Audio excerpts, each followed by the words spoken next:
আওয়াজ কমাও, আওয়াজ। ওয়াজের জন্য আওয়াজ প্রয়োজন নাই, মনোযোগ প্রয়োজন। কনসাল্টের জন্য আওয়াজ প্রয়োজন। ওইখানে মানুষ আওয়াজ দেখে, আর কিছু দেখে না, আওয়াজ আর অঙ্গি ভঙ্গি দেখে। আর ওয়াজে মনোযোগ দরকার, আওয়াজ বেশি দরকার না।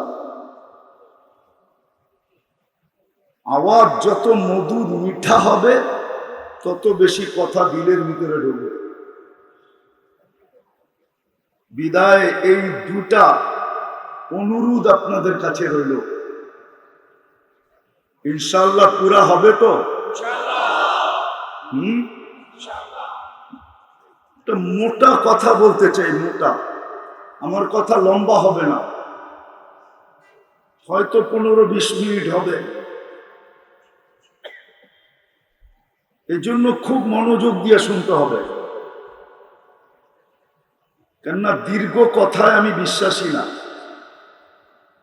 কেননা মানুষের মেমোরি এখন আর মানুষের কাছে নাই। আমাদের মেমোরি এখন চলে গেছে প্রযুক্তির ভিতরে। এই জন্য একটা উদাহরণ দিব। এইখানে কোনো ছেলে দাঁড়ায়া, স্কুল হোক, কলেজ হোক, ইউনিভার্সিটি হোক, ও 17 নম্বরের নামটা আমাকে শুনাইতে পারবে না। চ্যালেঞ্জ, 17-এর নামটা শুনাইতে পারবে না। ও বললেই ক্যালকুলেটর নিয়ে প্রথমে পূরণ করবে, তারপরে শোনাবে, মুখস্থ পারবে না। অথচ এই বুড়া করে জিজ্ঞেস করেন, যারা ক্লাস 5 পর্যন্ত পড়ছে, ওরা 25-এর নামটা মুখস্থ করতে হয়েছে। জিজ্ঞেস করেন, মনে হয় উনিরা করে নাই। 25-এর পর্যন্ত নামটা মুখস্থ করতে হয়েছে, নাইলে বেতের বাড়ি খবর ছিল, ঠিক না? আজকের পোলাপান 8-এর নামটা জানে না। প্রযুক্তিতে চলে গেছে ক্যালকুলেটর। আগে বড় বড় মুদি দোকানে হিসাব হতো, চোতা লিখতো, তারপরে মুখে মুখে হিসাব করত। এখন সব ক্যালকুলেটর। বুঝা গেল আমাদের ব্রেন প্রযুক্তিতে চলে গেছে, ছোট হয়ে গেছে। এই জন্য কথা লম্বা বললে মনে থাকবে না, এই জন্য থাকেও না। ওয়াজ শুনে বটে, কিন্তু মাঠের বাহিরে নেওয়া যায় না। কেননা উঠতে দেরি, ওর মন থেকে বলতে দেরি করে না। এই জন্য কথা কিন্তু শর্ট হবে, খুব মনোযোগ দিয়ে শুনতে হবে। আর সুর তো হবেই না, কেননা আমার কাছে সুর নাই, কোত্থেকে দিব? আমি যেটা বুঝাইতে চেয়েছিলাম, মোটা কথা কিন্তু ভালো মতে মনে রাখেন। যাকে আল্লাহ সব ইচ্ছায় মুসলমানের ঘরে অস্তিত্ব দিয়েছেন, মুসলমানের ঘরে আপনার অস্তিত্ব কার ইচ্ছায়? আপনার ইচ্ছায়? কার ইচ্ছায়? কার পছন্দে? Car selection? কে আপনাকে মুসলমানের ঘরে নির্বাচিত করলো? দুনিয়ার নীতি আছে, নিয়ে যাইতেছি আমি। যাকে আল্লাহ মুসলমানের ঘরে অস্তিত্ব দিলেন, আছে দুনিয়াতে নীতি আছে। অনেক সময় কেউ কিছু পছন্দ করে ফেললে বলার কিছু থাকে না। পছন্দ যদি একবার করে ফেলে, তাইলে ওইখানে বলার আর কিছু থাকে না।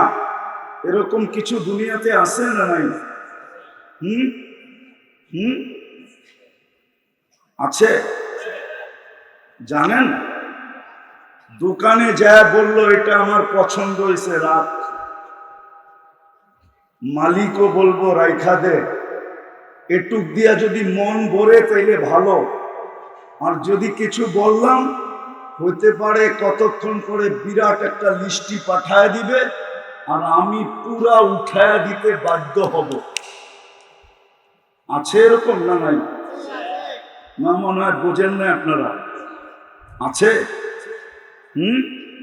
প্রত্যেক এলাকায় এরকম কিছু লোক আছে। কখনো পছন্দ হয়ে গেলে আর করার কিছু আপনাকে পছন্দ করছে মুসলমান হিসাবে কে? কে নির্বাচিত করছে? কে চয়েস করছে? মনে থাকবে তো এটা? মুসলমান হিসাবে কে চয়েস করছে? আরে ভালো মতে বলেন। আল্লাহ বললে গুনাহ হবে না, প্রত্যেক বারে 40 নেকি পাবেন, 40 নেকি।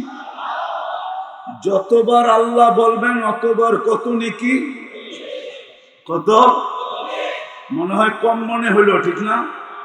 হ্যাঁ, এই উম্মত তো এক নেকি দিয়ে জান্নাতে যাবে, আপনার কাছে তো 40টা আছে। 100 বার বললে কতবার হয় জানেন? কত? কয় হাজার নেকি হয়? হ্যাঁ, 4100 বার আল্লাহ বললে। বলে তো না, বলেন। এইখানে তো একজন কয়জন হবে যে ডেলি 200 বার আল্লাহ বলে? কোনো যুবকও তো নাই, কোনো বৃদ্ধও তো নাই। পীরের মুরিদ রাগ হয়েন না, দেখতেছি অনেককে, এরাও তো নাই যে ডেলি 200 বার আল্লাহ বলে। তো ভালো মতে মনে রাখেন, যাকে আল্লাহ সৎ ইচ্ছায় নিজের পছন্দে নিজে চয়েস করা, যাকে আল্লাহ মুসলমানের ঘরে অস্তিত্ব দিলেন, শুধু এইখানেই শেষ না, শুধু মুসলমানের ঘরে অস্তিত্ব দেন নাই, সাথে সাথে সর্বশ্রেষ্ঠ নবীর উম্মত, যাকে আল্লাহ নিজের ইচ্ছায় বাছাই করা বানাইলেন। বাছাই করা, বাছাই বুঝেন কি? বাজারে গেলে বাইছা বাইছা কিনেন না? আল্লাহ আপনাকে আমাকে উম্মতে মুহাম্মদী বানাইছেন বাছাই করে। কোরআন বলে হুয়াজতাবাকুম। আবার কবে বাছাই? মানব জাতির ভিতর থেকে সর্বপ্রথম আপনি আর আমি বাছাইকৃত। আপনাকে আমাকে বাছাই করার পরে আল্লাহ কাউকে বাছাই করেন নাই, শুধু গামলার ভিতরে ভরছেন আর এক এক নবীকে উঠায়া দিয়া দিছেন, লও তুমি এটা, লও তুমি এটা, লও তুমি এটা। এরকমও নবী দুনিয়াতে আসছেন যে উনি ভাগে একজনও পান নাই। এই জন্য হাদিসে আছে, ইয়াতি ইয়াউমাল কিয়ামাতি নাবিয়্যুন, কিয়ামতের দিন এমন নবী আসবে, লাইসা মাহু আহাদ, একজন উম্মত নাই, কেননা ওনার ভাগে পড়ে নাই। সর্বপ্রথম আমরা বাছাই করিব, আল্লাহ কুদরতি হাত দিয়া বাছাই করছেন, তারপরে মুকুট পড়াইছেন। কুনতুম খায়রা উম্মাহ, সর্বশ্রেষ্ঠ উম্মতের মুকুট আমাদের মাথায়, তাজ আমাদের মাথায় পড়ায় দিয়া আমাদেরকে রাইখা দিছেন, পাঠাইছেন যদিও সবার শেষে। বিদায় দুটা কথা স্মরণীয়, যে নিজেকে মুসলমান ভাবে, চাই সেটা মুখে স্বীকার করুক আর না করুক, যদি সরকারি গোপন ভাবে কাগজও লেখে, ওকেও বলতেছি আমি, আমাদের সমাজে কিছু লোক আছে যারা সচরাচর মুখে নিজেকে মুসলমান বলতে দ্বিধাবোধ করে। ওর চাই চলনে বোঝা যায় না, কথাবার্তায় বোঝা যায় না, উঠা বসায় বোঝা যায় না, খাওয়া লাওয়ায় বোঝা যায় না, চলা ফিরায় বোঝা যায় না, কোথাও বোঝা যায় না সে মুসলমান। কিন্তু যেখানে সরকারি কাগজে লিখতে হয় যে তোমার ধর্ম কি, তুমি চুপে লেখা দিয়ে আসে আমার ধর্ম ইসলাম। এরকম ব্যক্তিও যদি হয়, তাকেও আমি বলতেছি, ভালো মতে বোঝেন। কিন্তু একটু আগেই উদাহরণ দিছি, দুনিয়ার কিছু ব্যক্তিত্ব এরকম আছে, কিছু এরকম জিনিস দুনিয়াতে আছে, একবার যদি পছন্দ করে ফেলে তাইলে ওইখানে বলার কিছু আর থাকে না, করার কিছু থাকে না, বলারও থাকে না আর করারও কিছু কি করারও কিছু থাকে না, বলারও কিছু থাকে না। আমি এই উদাহরণ দিতে চাইতেছি না, দিতে পারলে দিতে পারি। এরকম আমাদের সমাজে অহরহ ঘটতেছে যে পছন্দ করে ফেলছে,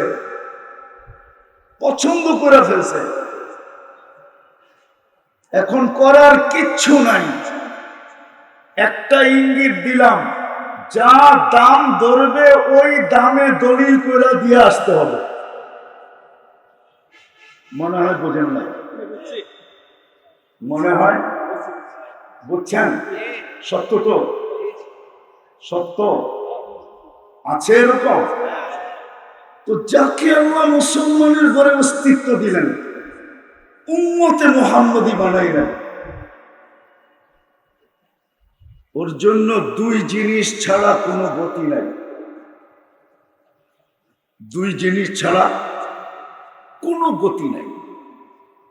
চাই নারী হোক, চাই পুরুষ হোক, চাই যুবক হোক, চাই বৃদ্ধ হোক, চাই শিক্ষিত হোক, চাই অশিক্ষিত হোক, কেন আপনাকে মুসলমানের ঘরে আল্লাহ অস্তিত্ব দিয়েছে। আপনি আজকে যা বলেন আর না বলেন, যেদিন জন্ম নিয়েছিলেন ওই দিন আপনার কানে আজান আর একামত দেওয়া হয়েছিল,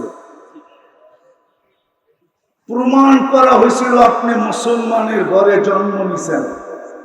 বিধায় আমার কথাটা লেখা রাখেন, আপনার জন্য দুই জিনিস ছাড়া কোনো গতি।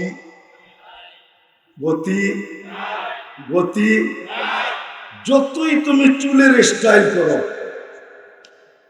যুবকরা কিন্তু নেটে দেখা ছাড়া এখন চুল কাটে না। জিজ্ঞাসা করেন, এরা নেটে দেখে ডিজাইন চয়েস করে, তারপরে স্ক্রিনশট দেয়, তারপরে সেলুনে নিয়ে যায়। 50 টাকার চুল ঈদের সময় 1000 টাকা দিয়ে কাটায় আসে, তারপরও 5-6 ঘন্টা বসা থেকে। কি সত্য তো না? যুবকরা মানতেছে না, গাড়ি না আটকায় দেয়, আবার ভাবতেছি পায়ে হাত রাখি, রাগ হয়েও না। সত্য তো?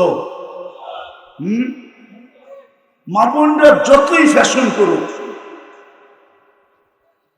আজকে সব ফ্যাশন করতেছে, যতই ফ্যাশন করুক, যতই মুসলমান উন্নতি লাভ করুক, সারা দুনিয়ায় মুসলমান 70% সম্পদের মালিক। বর্তমানে 70%। সারা টোটাল দুনিয়ার সম্পদের ভিতরে 70% সম্পদ মুসলমানের কাছে। বিশ্বাস হয় না? বিশ্বাস? গুগলকে জিজ্ঞাসা করেন, গুগল আমার কথা সত্য বলবে। 70% সম্পদ মুসলমানের কাছে।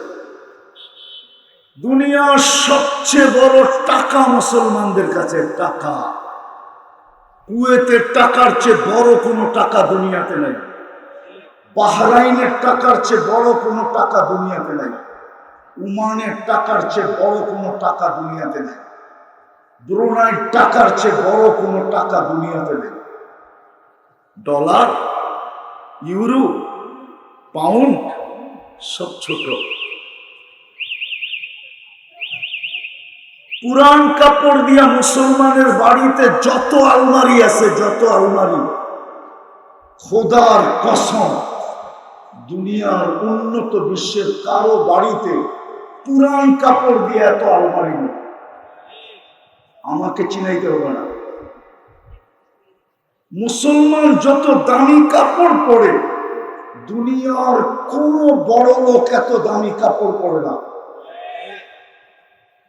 যান, বেশি দূরে নিয়ে যাব না, কাছে নিয়ে যাব। বাংলাদেশের পত্রিকায় আসছিল, বাংলাদেশের কার জুতা বলে 20 লক্ষ টাকা, ঠিক না?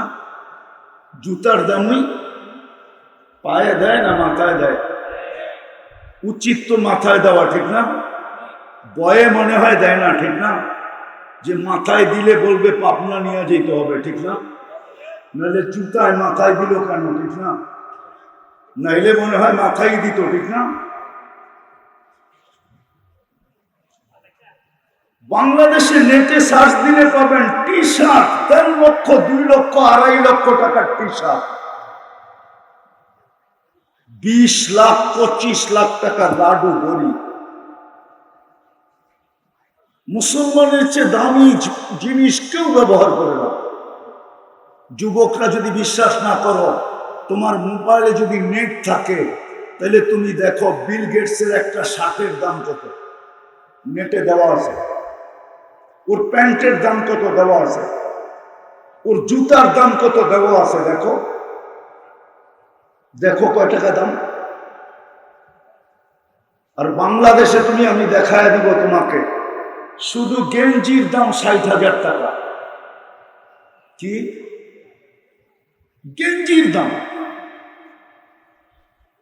আমি বুঝানোর জন্য বলতেছি, কটাক্ষ করার জন্য না। 70% সম্পদ মুসলমানের কাছে, 200 কোটি মুসলমান, সব কিছু থাকা সত্ত্বেও আজকে মুসলমান সারা দুনিয়ায় নির্যাতিত কেন, ঘৃণিত কেন, অবহেলিত কেন, লাঞ্ছিত কেন, বঞ্চিত কেন, দীক্ষিত কেন, সবচেয়ে নিকৃষ্ট কেন? দোয়া তো 24 ঘন্টা হয়। এই রমজানের মতো হেরেমের কান্না মনে হয় হেরেম 200 বছরের ভিতরে দেখছে কিনা সন্দেহ আছে। এই গত রমজানে মক্কা মদিনাতে যে কান্না হয়েছে, কান্না 200 বছরে হেরেম ওই কান্না দেখে নাই। বলো, যারা রমজানে গেছে উমরায় জিজ্ঞাসা করে, 200 বছরের ভিতরে হেরেম এরকম কান্না দেখে নাই, এরকম চোখের পানি দেখে নাই। কবুল তো হইল না। হইলে তো ফিলিস্তিনে ডেলি 300 লাশ পড়তো না, ঈদ লাশ আর গুলির ভিতরে হইতো না। সামনের ঈদও কি হয় জানি না। হুজুররা তো ডেলি দোয়া করে মাদ্রাসা গুলাতে, কবুল হয় না কেন? কেন হয় না? আমি আসল জায়গায় চলে আসছি, কেননা আইয়ুব সাহেব চলে আসছে, গাড়ি দেখা যেতেছে। বিদায় কোনো বক্তাকে বসায় আমি আমার ওয়াজ শোনাইতে রাজি না, ওনাকে বসায় রাখতে রাজি না। বিদায় আমি কথার শেষ জায়গায় চলে আসছি। কেন? কেননা যে মুসলমানের ঘরে জন্ম দিল আর উম্মতি মোহাম্মদী হইল, দিলের ভিতরে গাইথা নেন, আপনি যত উন্নত হন, যত আপডেট হন, যত স্মার্ট হন, যত টাকার মালিক হন, যত কিছুই হন, দুই জিনিস যতক্ষণ পর্যন্ত না হবে, ততক্ষণ পর্যন্ত এখানেও সুখ না, ওইখানেও সুখ না, এইখানেও সুখ মিলবে না, ওইখানেও সুখ মিলবে না। আজকে আমরা দুইজনকে কাদায় ফেলছি, দুইজনকে। আল্লাহকেও কাদাইছি, আল্লাহরও ইজ্জত রাখি না আমরা, রসুলেরও ইজ্জত আমরা রাখি না, দুজনকে কাদায় ফেলছি। যদিও শব্দটা আল্লাহর জন্য শোভনীয় না, উচিত না, আমরা আল্লাহকে নারাজ করে ফেলছি, আল্লাহ রসুলকে নারাজ করে ফেলছি। এই জন্য আসেন তওবা করি, তওবা। আজকে তওবা করলে কাজে দিবে। যদি উম্মত তওবা করে, লিউযিকাহুম বা'দাল্লাযী আমিলু লাআল্লাহুম ইয়ারজিউন, কোরআনের এই শব্দ বোঝায়। এখন তওবা করলে, যদি তওবা করে যদি ফিরতে পারি তো কাজে দেয়। বিদায় আজকে তওবা করি আর ফিরে আসি আল্লাহ আল্লাহর রসুলকে নারাজ করার থেকে। আল্লাহকে মানি, আল্লাহর রসুলকে মানি। দুটা কাজ করতে পারলেই মনে হয় আবার রহমতের বৃষ্টি আর দৃষ্টি আমাদের উপরে পতিত হবে। নাইলে পানি যতটুকু গড়ায় গেছে আরো গড়ায় যাবে। যা বললাম, আল্লাহ আমাদেরকে আমল করার তৌফিক দান করেন। ওমা আলাইনা ইল্লাল বালাগ।